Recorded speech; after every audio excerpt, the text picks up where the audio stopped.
Hello বন্ধুরা, কেমন আছেন সবাই? আশা করি ভালোই আছেন। বন্ধুরা, আজ আমি যে গল্পটা বলতে চলেছি সেটা নিছক গল্প নয়।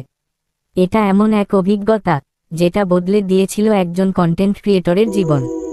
যে নিজে ভৌতিক রহস্য উন্মোচনের নামে কত জায়গায় ঘুরে বেরিয়েছে, কিন্তু হেলাইছড়া নামের ছোট একটা গ্রামে গিয়ে সে নিজেই হারিয়ে গেল।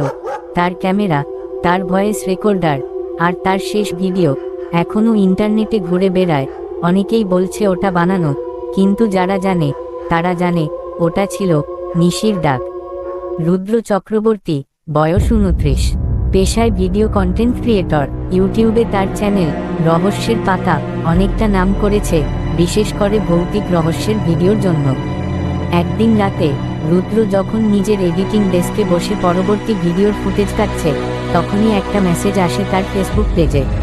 প্রোফাইলের নাম আদিত্য ঘোষাল। দাদা, আপনাকে একটা জায়গার কথা বলতে চাই। নাম হেলাইছড়া, নদিয়ার এক প্রান্তে অবস্থিত। আমাদের গ্রামে প্রতি পূর্ণিমার রাতে একটা অদ্ভুত ঘটনা ঘটে। একটা মেয়ের কান্না শোনা যায় জঙ্গলের ভেতর থেকে। সবাই বলে ওটা নিশির ডাক। আমার দাদা হারিয়ে গিয়েছিল 5 বছর আগে সেই রাতে। কেউ খুঁজে পায়নি। প্লিজ, আপনি একবার আসবেন। রুদ্র প্রথমে ভাবে গুজব হবে, তবে লোকেশন আর ঘটনাটার গা ছমছমে ব্যাপারটা তার আগ্রহ জাগিয়ে তোলে। সঙ্গে সঙ্গে সে প্ল্যান করে, সহকারী রজতকে ফোন করে জানায়, রজত, এক নতুন লোকেশন মিলেছে। আমরা যাচ্ছি হেলাইছড়া। এবার সত্যি একটা রত্ন খুঁজে পেয়েছি মনে হচ্ছে। 2 দিন পর রুদ্র ও রজত একটা ছোট এসইউভি গাড়িতে করে রওনা দেয় নদিয়ার প্রত্যন্ত গ্রাম হেলাইছড়ার দিকে। রাস্তা যতই অগ্রসর হয়, পরিবেশ ততই গম্ভীর হতে থাকে। গ্রামে পৌঁছে তারা বোঝে এখানে যেন সময় থেমে গেছে। লোকজন মুখচোরা, ক্যামেরা দেখে এড়িয়ে চলে। একটা পুরনো খালের পাশে রুদ্রদের থাকার ব্যবস্থা করে দেন এক যুবক, বিনয়। এটা আমার দাদুর পুরনো ঘর, আপনি চাইলে এখানে থেকে যেতে পারেন, তবে পূর্ণিমার রাতে একটু সাবধানে থাকবেন। রজত হাসতে হাসতে বলে, লোকজন সব ভয়ের মধ্যে বাঁচে এখানে, কেমন অদ্ভুত।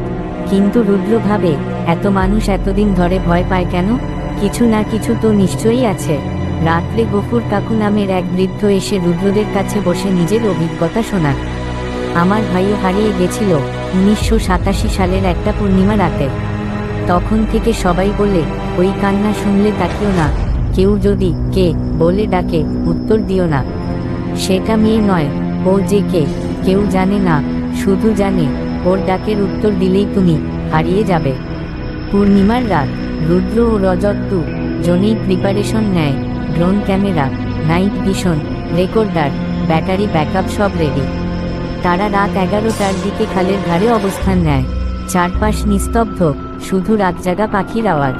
রাত 12টা বাজতেই শুরু হয়, হঠাৎ জঙ্গলের দিক থেকে আসে একটা ফিসফিসে কণ্ঠ। কেউ আছো? প্লিজ বাঁচাও। রজত গা ছমছমে গলায় বলে, দাদা, এটা সত্যি, রেকর্ড হচ্ছে, আমি ঠিক শুনেছি তো। রুদ্র উঠে দাঁড়ায়, তার ক্যামেরা হাতে। জঙ্গলের দিকে আলো ফেলে হঠাৎ কিছু একটা নড়ে, একটা ছায়া, চুল খোলা, সাদা শাড়ি পরা এক মেয়ের অবয়ব। সে ধীরে ধীরে উঠে আসে জলের ধারে, কিন্তু পা মাটিতে নেই। রজত দৌড় দেয় পিছনে, আর রুদ্র থেমে থাকে মন্ত্রমুগ্ধের মতো। মেয়েটি চোখে চোখ রাখে আর বলে, তুমি শুনছো? তুমি তো বুঝতে পারো না, আমার ঘরে ফিরতে হবে, আমায় নাও। তারপর অন্ধকার। সকালে গ্রামের লোকজন রজতকে অজ্ঞান অবস্থায় খালের পাশে খুঁজে পায়। তার গায়ে কাটা দাগ, ঠোঁট শুকিয়ে গেছে। আমি তাকিয়েছিলাম না, কিন্তু দাদা, রুদ্রদা, উনি তো সাড়া দিলেন। রুদ্র নেই। খোঁজাখুঁজি হয়, ড্রোন ব্যবহার করে খুঁজে দেখা হয়, কিন্তু